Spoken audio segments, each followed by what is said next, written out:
तो कहा है कि वो लड्डू वहाँ रखे हैं, जाके तुम्हें खाने हैं। एंड मैं गया और मैंने पहली बार में ही उस लड्डू को ढूंढ के और उसको मैंने खा लिया।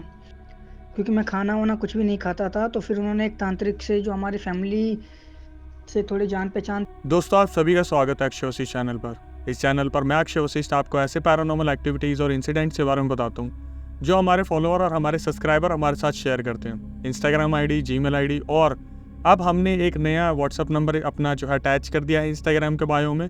तो अगर आपके साथ भी कोई ऐसे पैरानॉर्मल इंसिडेंट होता है तो आप भी हमसे शेयर कर सकते हैं। मैं अक्षय वशिष्ठ उसे नरेट करूँगा अपनी आवाज़ में। अब तक जो आपने हमें प्यार दिया है यूट्यूब, इंस्टाग्राम पे, उसके लिए तहे दिल से मैं आपका शुक्रिया करता हूँ। आज की जो स्टोरी है वो हमें निहाल ने भेजी है। निहाल जो कि दिल्ली के वजीरपुर में रहते हैं। बिलोंग वो बिहार से करते हैं। उनकी फैमिली जो है पूरी बिहार से बिलोंग करती है, लेकिन शुरू से ही निहाल, उनके पापा और उनकी मम्मी वजीरपुर में रहते आए हैं। उन्होंने एक ऐसा इंसिडेंट शेयर किया जो उनके साथ बहुत पहले हुआ था। आज वो 24-25 साल के हैं। जब वो स्कूल में 5वीं क्लास में पढ़ा करते थे तो उनके साथ एक ऐसी पैरानॉर्मल इंसिडेंट हुआ था जहाँ पर उन्होंने मुझसे एक रिक्वेस्ट की कि ये लोगों के सामने ज़रूर रखा जाए, क्योंकि जब आप बचपने में होते हो तो आप ऐसी गलतियां कर देते हो जिसका भार आपको पूरी ज़िंदगी लेके चलना पड़ता है, और निहाल अभी तक उन चीज़ों से उभर नहीं पाए हैं। तो चलिए बिना टाइम वेस्ट करे सीधा स्टोरी पे चलते हैं। निहाल ने बताया कि जब वो 5वीं क्लास में थे, स्कूल में पढ़ा करते थे, जिस घर में वो रहते थे उस घर के बगल में एक फीमेल रहा करती थी जिन्होंने कुछ महीने पहले ही उस फ्लैट को रेंट पे लिया था। बहुत ही कम टाइम में निहाल की मम्मी से उस फीमेल की जो दोस्ती थी बहुत अच्छी हो गई थी। जान पहचान कुछ इस तरीके की हो गई थी कि आपस में खेलना, बात करना बहुत ज़्यादा आम बात हो गई थी। निहाल ने बताया कि अक्सर वो उन फीमेल के घर पर खेलने जाया करते थे, लेकिन एक अजीब सी बात थी जो पूरे मोहल्ले में सबको खाया करती थी कि उन फीमेल के कोई बेटा या बेटी या औलाद नहीं थी।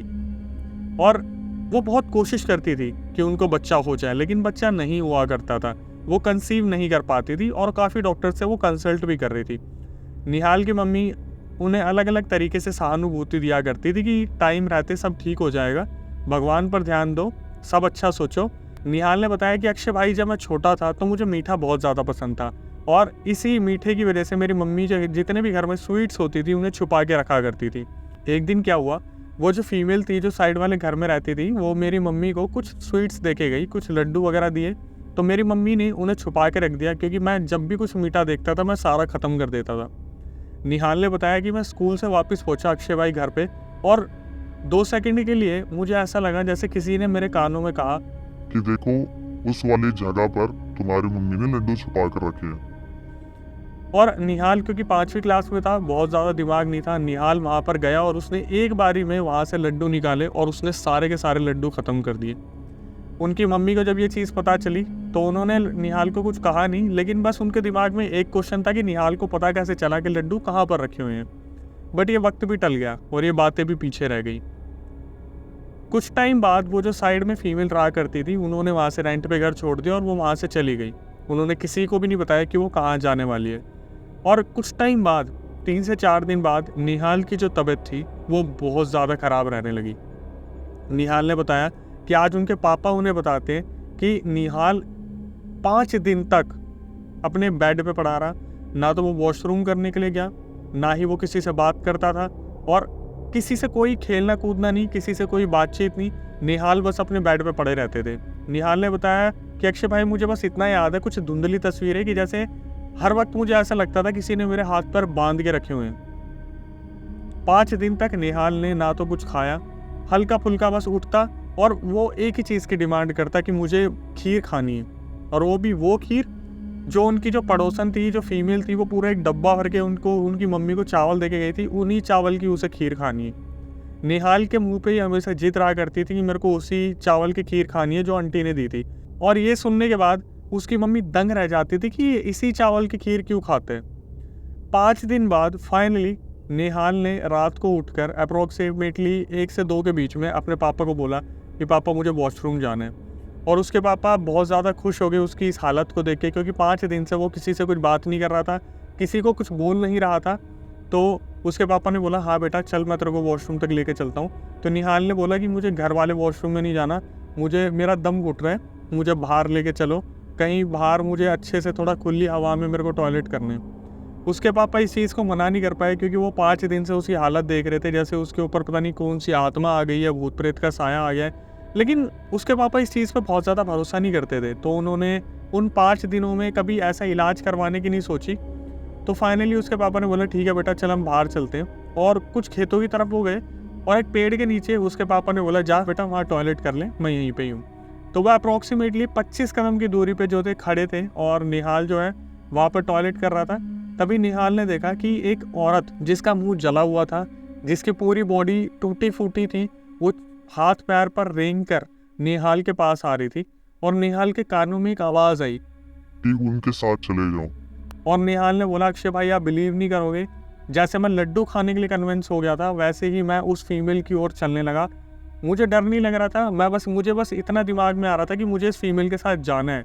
मतलब वो आवाज़ जो थी वो निहाल को बहुत ज़्यादा हिप्नोटाइज कर रही थी और निहाल बहुत ज़्यादा कन्विंस थी उस आवाज़ से।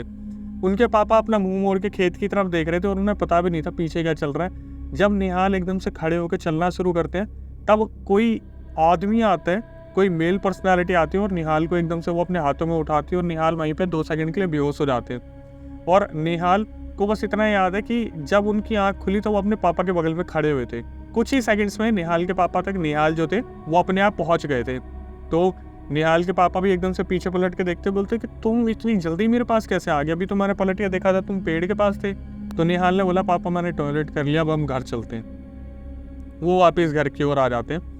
जब वो घर में आ जाते हैं तो निहाल के पापा उनकी मम्मी से सब कुछ डिस्कस करते हैं कि कल रात को ऐसे ऐसे हुआ था और मैंने देखा निहाल अभी वहीं पर है, और थोड़ी देर में देखा तो निहाल मेरे बगल में खड़ा था। तो उनकी मम्मी ने बोला कि उन्हें ऐसा लग रहा है कि कुछ ना कुछ इसके ऊपर ऊपरी है, कुछ टोटका करवाया गया है, या तो बच्चे को कहीं पैर लग गया है, कुछ ना कुछ हुआ है इसके साथ। तो अगले दिन वो एक तांत्रिक को बुलाते हैं और तांत्रिक उन्हें कुछ ऐसी चीज़ें बताता है ना जो सुन के अब आप बहुत बुरी तरीके से डरने वाले हो। तांत्रिक वहाँ पर आता है और वो देखता है और वो बोलते हैं कि इस बच्चे के ऊपर एक बहुत बुरा टोटका करवाया गया है। तो उन्होंने बोला कि आपके आसपास कोई ऐसा रहता था जो ब्लैक मैजिक में बहुत ज़्यादा यकीन रखता हो। तो उनकी मम्मी को याद आता है कि हमेशा जो बगल वाली औरत थी जो जा चुकी है लेकिन एक टाइम पर काफ़ी अच्छा बॉन्ड था, वो हमेशा काले जादू की बहुत बातें किया करती थी कि हमारे पूर्वज जो है काला जादू करते आ रहे हैं और हम जो है लोगों को काले जादू सिखाते हैं, ऐसा करके कुछ बताती थी। तो उसी मम्मी बोलती है कि हाँ हमारे बगल में एक औरत आई थी और वो काले जादू के बारे में बहुत अच्छी तरीके से जानती थी। तो तांत्रिक जी बोलते कि कहीं आपने उनका दिया कुछ खाया तो नहीं है। तो उन्हें याद आता है कि यार वो जाने वाली थी, उससे पहले उन्होंने कुछ लड्डू दिए थे और वो निहाल ने खा लिए। तो जो तांत्रिक थे वो बताते हैं कि वो जो लड्डू दिए थे उसमें बेसिकली उन्होंने उन मिठाई में कुछ आत्मा को मतलब डाल दिया था कि अगर निहाल इसे खा लेगा तो निहाल की कुछ महीनों में मृत्यु हो जाएगी, और ये एक तरीके से निहाल की बलि थी कि निहाल की बलि दे दी जाएगी और वो बच्चा कंसीव कर लेंगी। मतलब ये एक बहुत पुराना काला जादू है जिसमें आपके बच्चे की बलि देके वो अपने आप को कंसीव कर सकती थी। और ये सुनने के बाद निहाल के जो पापा थे वो लिटरली वहाँ पर रोने लगे। उन्होंने जो तांत्रिक थे उनके हाथ पैर पकड़े कि प्लीज़ इसे ठीक कर दीजिए। और निहाल का कम से कम 6 से 8 महीने तक ट्रीटमेंट चलता रहा इस चीज़ को लेकर। बार बार पूजा पाठ चलती रही कि निहाल को कैसे भी ठीक कर दिया जाए, और काफ़ी टाइम तक ये जो पूरा प्रोसेस चला इसमें उनका बहुत ज़्यादा खर्चा भी हुआ, अलग अलग जगह पे उन्हें विजिट भी करना पड़ा। निहाल को उस चीज़ से मुक्त करा गया कि कैसे न कैसे उस काले जादू को तोड़ा जाए। लेकिन निहाल का बोलना है कि अक्षय भाई आज मैं 24-25 साल का हो गया हूँ, लेकिन फिर भी मुझे कभी कभी ऐसा लगता है जैसे मैं उस पड़ोसन को अपने ऊपर कुछ ना कुछ करते देख सकता हूँ। दोस्तों इससे पहले भी मैंने काफ़ी वीडियोस अपलोड किए हैं जहाँ पर मैंने बताया कि अगर आपको कोई कुछ खाने के लिए देता है तो आपको थोड़ा सा आज के टाइम पे सावधानी बरतने की ज़रूरत है। हम बिना कुछ सोचे, बिना कुछ देखे, बिना कुछ कहे कुछ भी खा लेते हैं। आजकल आपको पता है एक नया ट्रेंड चल रहा है, ये फॉरेन कंट्रीज़ में और इंडिया में भी बहुत पॉपुलर हो रहा है। विच क्राफ्ट की प्रैक्टिस चल रही है जहाँ पर ग्रोसरी स्टोर्स में जाके, मॉल्स में जाकर कुछ फीमेल जो है कैमरे के आगे कैप्चर्ड हुई हैं, जो नॉन वेज वेज के बहुत सारे ऐसे आइटम होते हैं जिनके ऊपर ब्लैक मैजिक करती है ताकि लोगों के घर तक ना जाना पड़े और ये लोग जो मॉल से सामान खरीद के ले जाते हैं वही ले जाएं। आप कभी सर्च कर सकते हैं तो आप देखोगे बहुत बड़े बड़े मॉल्स में मैंने वीडियो देखी है जो कुछ खाने के ऊपर ऐसे ऐसे टर्न करती रहती है कॉइन को या फिर किसी न किसी चीज़ को, जिसकी वजह से लोगों को बहुत ज़्यादा प्रॉब्लम होती है। और इन चीज़ों के जो सिम्टम्स होते हैं ना वो कुछ इस तरीके से होते हैं कि आप बहुत आलसी रहने लगते हो, आपको मदिरा और जो मांस है वो बहुत अच्छा लगने लगता है, आप दूसरों से कटते चले जाते हो, आप किसी से भी तहज़ीब और तमीज़ से बात नहीं करते हो, धीरे धीरे आप जो है वीक होने लगते हो। कभी कभार ऐसा होगा कि आपका पूरे दिन उठने का मन नहीं करेगा, 24 घंटे आप सोओगे। और निहाल के साथ भी कुछ ऐसे ही होता था कि वो 5-5 दिन तक ऐसे ही पड़े रहते थे। मतलब निहाल ने बताया कि अक्षय भाई, अगर मैं सो रहा हूँ ना, 24 घंटे बाद भी मैं उठाऊँ तो मुझे ऐसा लगता था बस खाना खाऊँ और सो जाऊँ। और जो वो खाना खाते थे, वो जो उन्होंने बताया कि वो सिर्फ खीर खाते थे, वो भी उन्हीं पड़ोसन की दी हुई, वो मेरे लिए सबसे ज़्यादा हैरानी वाली बात थी कि आज के टाइम पे वशीकरण और आज के टाइम पे जो ब्लैक मैजिक है वो इतना ज़्यादा फैल चुका है। हालांकि मैं जो वीडियो कवर करता हूँ उसमें मेरे पास अलग अलग इंसिडेंट आते हैं, लेकिन कहीं ना कहीं ब्लैक मैजिक का बहुत ज़्यादा जो है बीच में हाथ होते हैं। अगर दोस्तों आपके साथ भी ऐसा कुछ हुआ हो तो आप जो है दिए गए व्हाट्सअप नंबर पे हमें अपनी स्टोरी रिकॉर्ड करके भेज सकते हैं, मैं उसे नैरेट करूँगा। यूट्यूब भी आप देख सकते हैं, इंस्टाग्राम भी आप देख सकते हैं। तहे दिल से मैं शुक्रिया करता हूँ जो प्यार आप हमारे वीडियोस को देते हो। हम कोशिश कर रहे हैं कि डेली या ऑल्टरनेट डेज में आपके लिए यूट्यूब वीडियो लेके आते रहें। रील हम जो है ऑल्टरनेट डेज में ऑलरेडी ला ही रहे हैं। हम चाहते हैं कि आप दोनों प्लेटफॉर्म से कनेक्टेड रहें, यूट्यूब इंस्टाग्राम दोनों से। और नई वीडियो आने तक stay tuned with the channel. मेरा नाम निहाल है और मैं अभी दिल्ली में रहता हूँ और मैं अपना कॉलेज ख़त्म कर रहा हूँ। तो ये इंसिडेंट जो हुआ था ये मेरे साथ जब मैं क्लास 5th में था तब हुआ था। हमारे घर के बगल में एक आंटी रहती थी जिनसे हमारे जो बॉन्ड थे वो काफ़ी अच्छे थे। तो एक बार मैं स्कूल में था, उन आंटी ने मेरी मम्मी को कुछ लड्डू दिए थे। तो जब मैं घर पे आया तो वो मम्मी ने लड्डू छुपा दिए थे, लेकिन मेरे को ऐसा लगा कि किसी ने मेरे को कहा है कि वो लड्डू वहाँ रखे हैं, जाके तुम्हें खाने हैं। एंड मैं गया और मैंने पहली बार में ही उस लड्डू को ढूंढ के और उसको मैंने खा लिया। तो उसके बाद क्या हुआ कि मेरी जो तबीयत है वो काफ़ी ख़राब होने लगी। मैं 24 घंटे जो था वो सोता ही रहता था।